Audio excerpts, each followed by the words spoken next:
This is an example of severe gingivitis dahil sa sobrang kapal ng dumi sa kanyang mga ngipin. Isa sa mga naging obserbasyon ko kay patient is medyo malapot yung laway niya, which is one of the factors na pwedeng nagkukos kung bakit medyo bumibilis or kumakapal yung dumi sa ating mga ngipin. So listen to the music of our cleaning.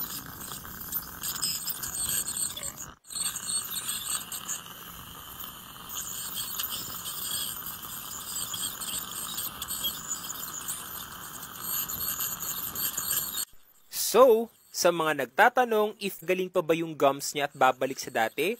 Yes, dahil mawawala na yung calcular deposits na humaharang sa healing ng gilagid. And tinanong ko rin si patient kung masakit ba siya? Sabi niya, hindi naman, medyo mangilo lang. So, visit your dentist now! Kung ayaw niyong kumapal ang calcular deposits sa inyong